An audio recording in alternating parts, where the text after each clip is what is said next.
오늘은 아모스서를 함께 보겠습니다. 오순절 8번째 주일에 우리 신앙의 선조들은 아모스서를 읽었어요. 아모스서 7장에서 전해지는 하나님의 음성, 하나님의 메시지가 무엇인지를 우리들 또한 함께 들을 수 있으면 좋겠습니다. 오늘 아모스서가 쓰여진 이 시기는요, 북이스라엘이 아수르에 의해서 멸망하기 25년 전이에요. 네.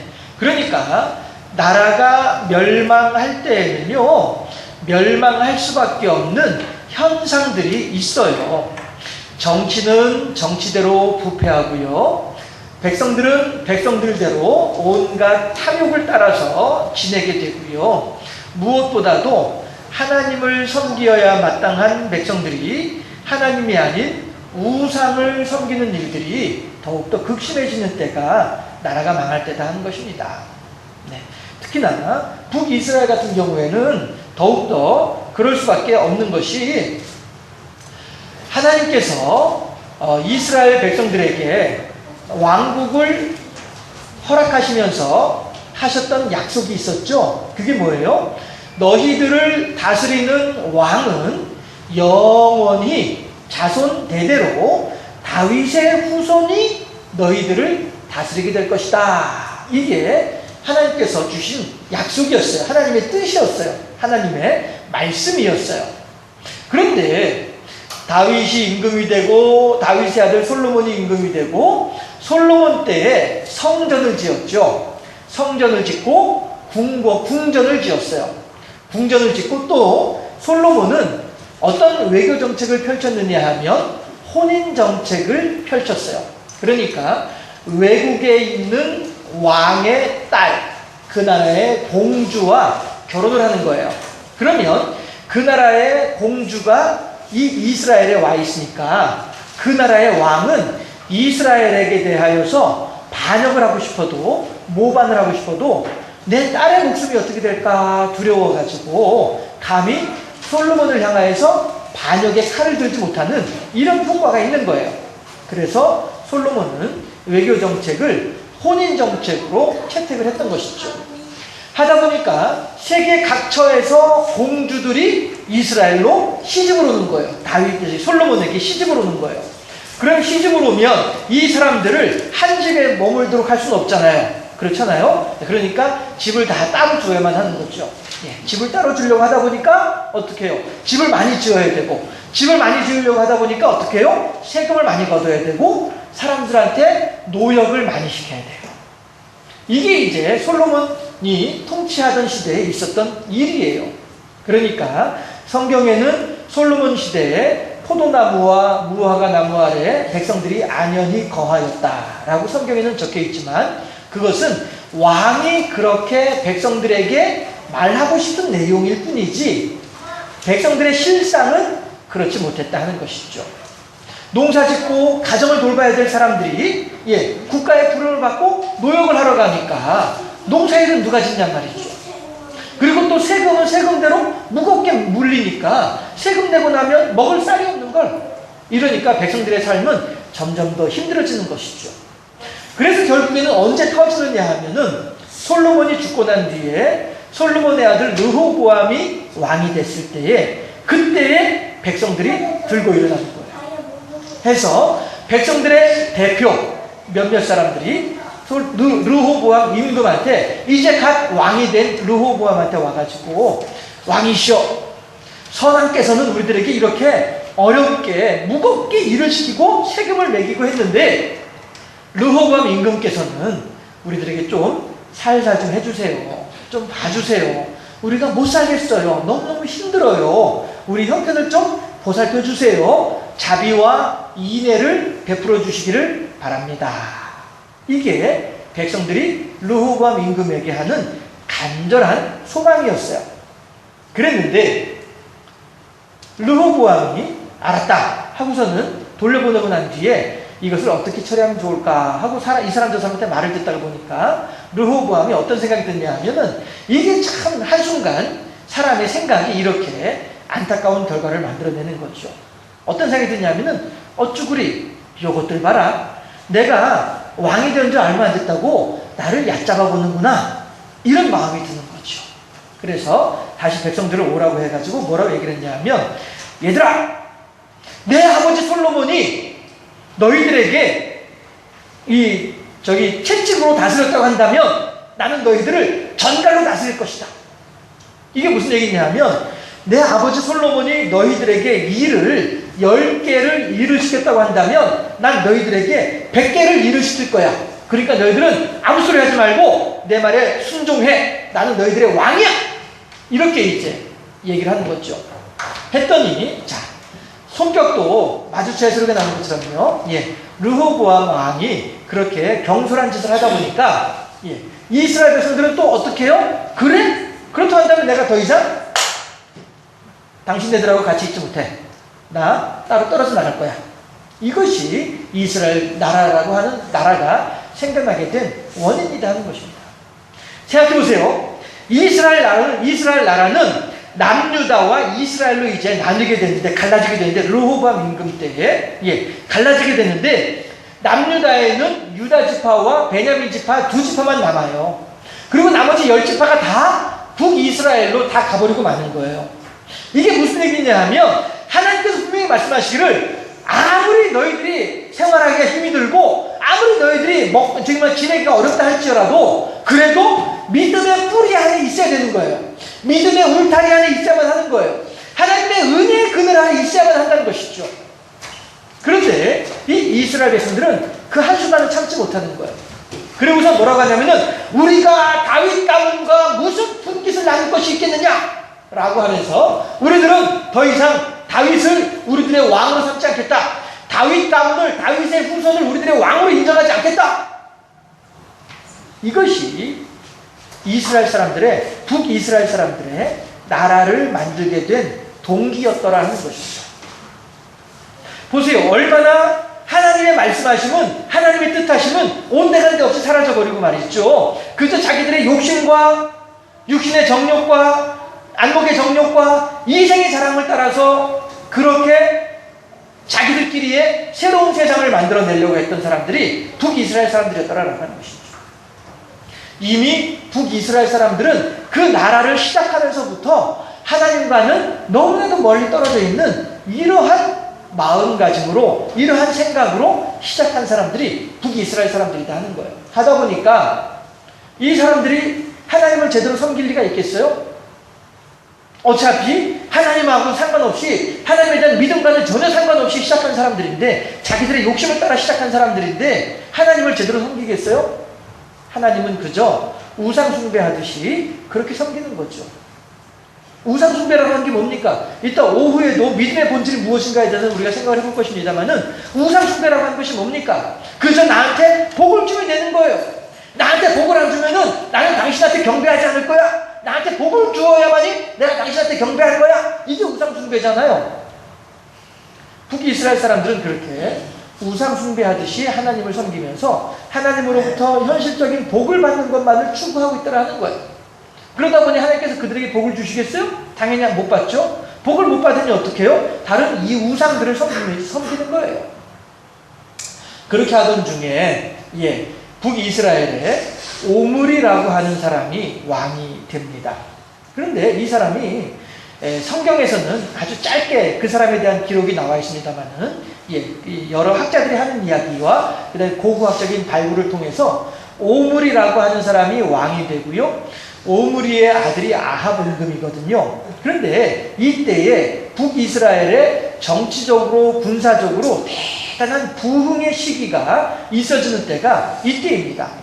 해서 남유다는 어차피 2지파밖에 없으니까 땅도 좁고요, 작고요, 별로 이렇게 사람도 많지 않아요. 그런데 북이스라엘은 10지파가 모여 있다 보니까 사람도 많지요, 땅도 넓지요, 산업도 잘 되죠. 잘 먹고 잘 사는 거예요. 이런 나라가 되고 있는 것이죠. 이런 상태에서 북이스라엘에서는요, 저기 슬라이드 한번 좀 넘겨주실래요? 조금 있다가, 해서 북이스라엘에서는요, 이렇게 여러 가지로 부유하고 넉넉한 이런 생활을 하게 되는 것이죠. 그러니까 사람들은 더더욱이나 하나님을 섬기는 것이 아니라 우상 숭배 가운데 빠지게 되는 것입니다. 그런데 그 우상숭배에 빠지도록 하는 주동자가 있어요. 그 주동자가 누구냐 하면 아마샤라고 하는 북이스라엘의 제사장이에요. 그리고 하나님께서는 이제 더 이상 이 북이스라엘의 이 온갖 음행과 술수와 도둑질과 살인과 사기와 이 모든 것들에 대해서 내가 더 이상 두고 볼 수 없다 해서 하나님께서 참다 못해서 누구를 보냈냐 하면 아모스라고 하는 사람을 보내서 하나님의 말씀을 선포하게 하시더라 하는 거죠. 자, 그러면 아모스는 고향이 어디냐 하면요, 예, 보여주시죠. 아모스의 고향은 여기에 드고아라고 하는, 예, 이 옆에 이제 사해고요. 예, 사해 옆에 이 드고아라고 하는 동네가 아모스가 살고 있는 동네였어요. 이 동네는 그나마 이제 좀 목초지가 이렇게 형성되어 있어가지고요, 양을 기르기가 그나마 좀 괜찮은 곳이고요, 예, 뽕나무도 이렇게 기르고 할 만큼 농사를 짓는 그런 동네예요. 한마디로 말해서 촌뜨기죠. 하나 더 눌러주시면, 예, 여기가 이제 사마리아예요. 사마리아는 오므리가 왕이 되면서 수도를 벳산에서 이 사마리아로 옮겼어요. 해서 이 사마리아가 북이스라엘의 수도가 되고요, 모든 정치와 경제와 문화와 군사의 중심지가 되는 곳이 사마리아예요.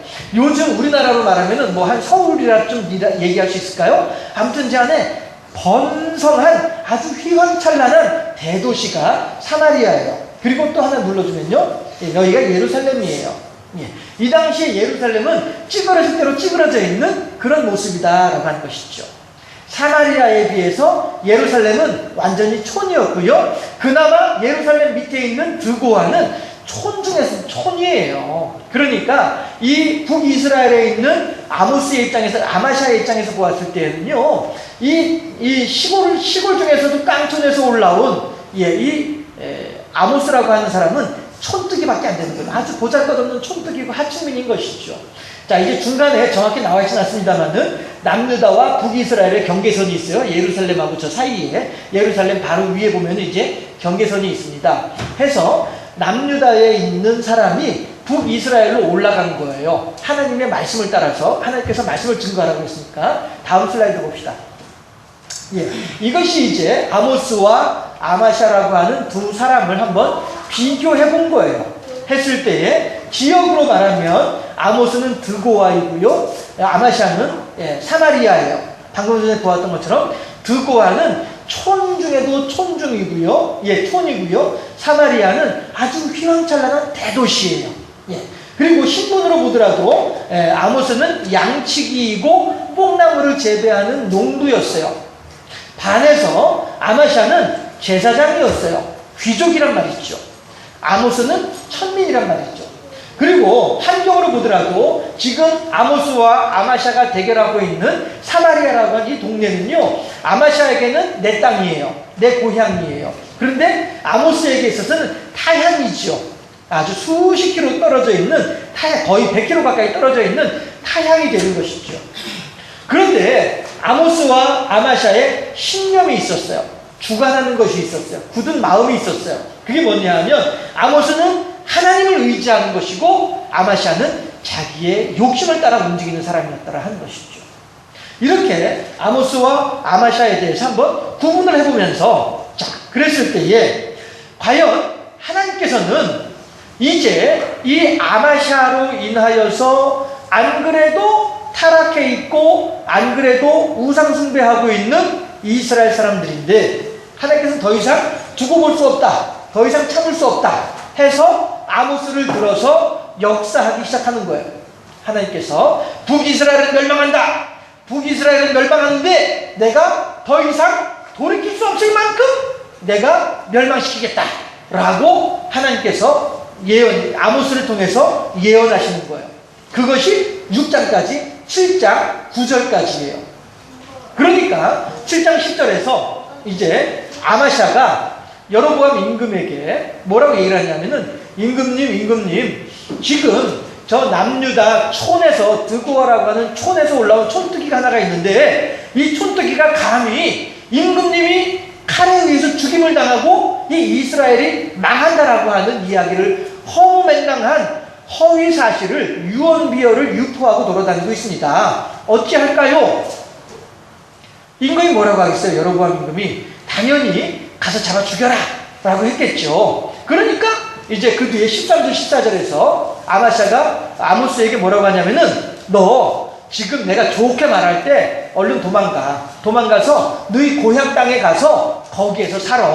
안 그러면 내가 너 가만히 안 둔다. 예, 무슨 얘기예요? 임금으로부터 너 체포할 수 있는 권한을 위임받았다. 뭐 이런 뜻이 되는 거겠죠. 위협하는 거예요. 협박하는 거예요. 너 빨리 도망가. 예, 협박하는 거죠. 그렇게 하니까 아모스가 뭐라고 얘기를 하냐면은 14절 15절에서 뭐라고 얘기를 하냐면 참말로 무슨 소리냐? 나는 선지자도 아니고 나는 농부의 아들이다.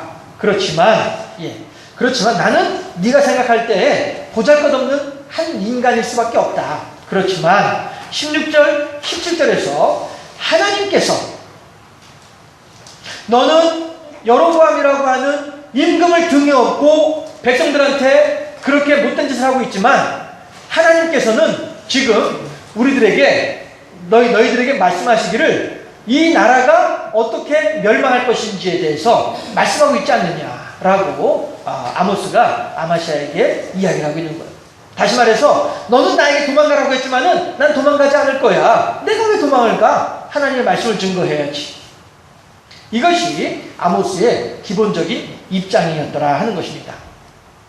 그러면요 여러분 우리가 이런 걸 한번 생각해 볼 필요가 있을 것 같아요. 요나서 우리가 잘 알죠.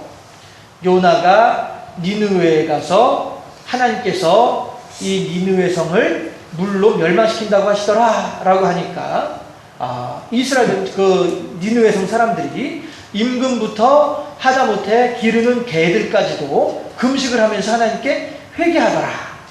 그랬더니 그 멸망하는 시간이 연기가 되더라. 하나님께서 멸망시키겠다고 하시다가 멸망시키지 않으시더라. 이런 얘기가 이제 요나서의 내용이잖아요. 예. 우리들은요, 그리고 또 우리들도 그렇게 생각을 하는 거예요. 내가 기도하면 그 기도가 반드시 응답되어야 된다라는 것이죠. 내가 전도하면 그 사람은 반드시 교회 와야 된다라고 하는 것이죠. 그리고 무엇인가 교회에서 무슨 일이 있게 되면 그에 대한 열매가 반드시 있어야만 한다라고 우리들은 생각하게 된다는 것이죠. 에이 목사님 무슨 말씀이세요? 나 그렇게 생각하지 않는데요? 아니요. 그렇게들 생각하고 계시는 것 같아요. 왜 그러냐 하면 쉽게 절망하기 때문에 그래요. 쉽게 낙심하기 때문에 그래요. 그리고 쉽게 실망하기 때문에 그래요. 만약에 우리가 실망하거나 절망하거나 낙심하지 않는다고 한다면 지금 당장 이루어지는 일들이 내 마음대로 되지 않는다 해서 그것이 내게 있어서 하나님을 향한 믿음이 약해질 수 있는 이유가 될 수는 없다는 것이죠. 오늘 설교 제목이 뭐죠? 과연 실패일까? 라고 하는 것이 오늘 설교 제목이에요. 자, 그러면 오늘 하나님께서 아모스를 통하여서 북이스라엘이 멸망한다라고 예언을 하셨어요. 그러면 이 이스라엘 백성들은 마땅히 요나서처럼 보자면은 마땅히 회개했어야죠.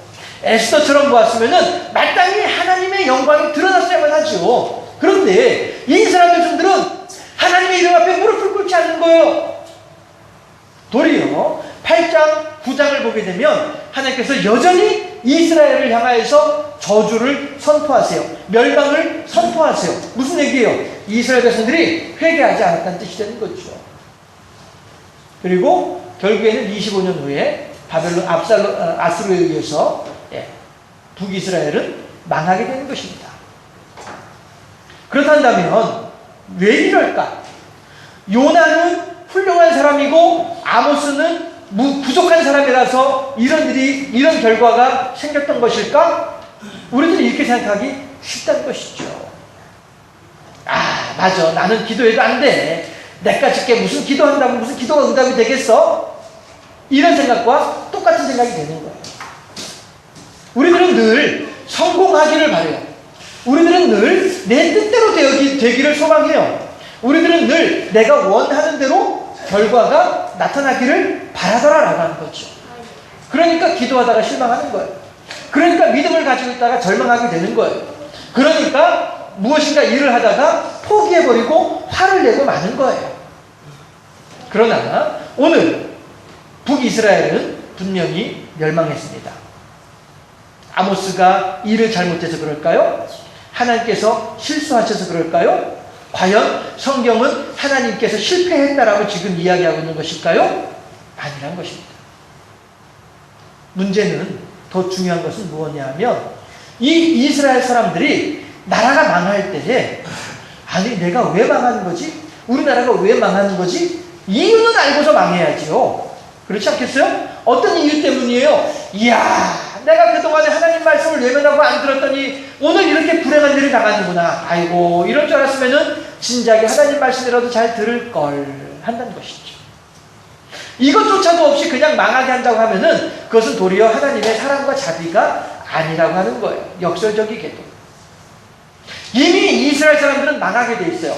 어차피 망할 수밖에 없어요. 더 이상 회복의 기회가 없어요. 회복할 수 있는 시간조차도 없어요. 어차피 망하게 돼 있어요. 그러면 왜 망하는지 이유는 알고서 망해야 그나마 속이라도 덜 답답하지 않겠냐 하는 거죠.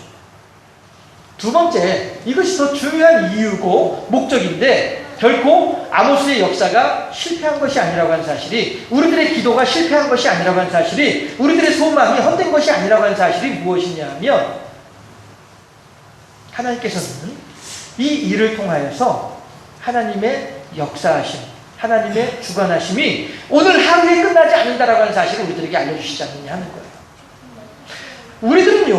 우리들이 생각을 할 때에 태어날 때부터 지금까지 시간들을 떠오르려면은 한순간에 다 이렇게 스쳐 지나가면서 생각이 떠오르곤 하죠.